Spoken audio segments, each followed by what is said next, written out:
के करीबी कांग्रेसी नेता दिनेश खोडनिया और उनके समधी अशोक जैन पर शुक्रवार को हुई ईडी के रेड के मामले में शनिवार को खोडनिया ने कहा कि जांच में ईडी को उनके और उनके समधी के खिलाफ कुछ नहीं मिला। उन्होंने राजनीतिक दबाव के चलते ईडी की कार्रवाई होने और कांग्रेस सरकार को बदनाम करने के आरोप लगाए हैं। उन्होंने कहा कि किरोड़ी लाल मीणा द्वारा उन पर लगाए गए झूठे आरोपों पर वे उन पर मानहानि केस करेंगे। ईडी की टीम द्वारा पेपर लीक प्रकरण में कांग्रेसी नेता दिनेश खोडनिया और उनके समधी पर शुक्रवार को सागवाड़ा में उनके घरों पर रेड की गई। ईडी की रेड मामले में कांग्रेसी नेता दिनेश खोडनिया ने कहा कि उनका पेपर लीक प्रकरण और बाबूलाल कटारा की नियुक्ति से कोई लिंक नहीं है। वहीं जांच में भी ईडी को कुछ नहीं मिला।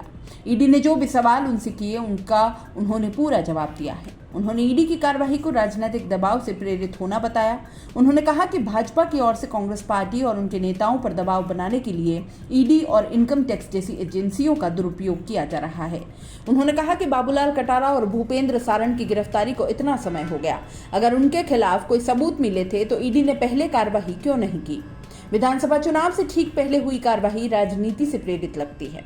उन्होंने कहा कि राजस्थान में भाजपा के पास कोई मुद्दा नहीं बचा। ऐसे में उन्होंने विधानसभा चुनाव से ठीक पहले हुई ईडी की रेड पर सरकार और कांग्रेस को बदनाम करने के आरोप लगाए हैं। खोडनिया ने राज्यसभा सांसद किरोड़ी लाल मीणा द्वारा उन पर लगाए आरोपों पर निशाना साधा है। कहा कि किरोड़ी लाल मीणा ने गलत जगह हाथ डाला है। वे ब्लैकमेलिंग और डराने की राजनीति करते आए हैं, लेकिन उनकी ब्लैकमेलिंग और धमकी यहाँ नहीं चलेगी। उनके पास मिली भगत के कोई सबूत हो तो वो उसे पेश करें। दिनेश खोडनिया ने किरोड़ी लाल मीणा पर मानहानि का केस करने की बात भी कही है। भारतीय जनता पार्टी को राजस्थान में कोई मुद्दा नहीं मिल रहा। मुख्यमंत्री अशोक गहलोत की ऐसी योजनाएं हैं कि ये लोग गांवों में जा रहे हैं तो इनको स्वागत करने के लिए 5 लोग नहीं मिलते। किरोड़ी लाल मीणा सुबह ईडी में जाते हैं और कागज दे आते हैं। शाम तक उनका क्या होता है, किस तरह की बातें होती, कोई पता नहीं।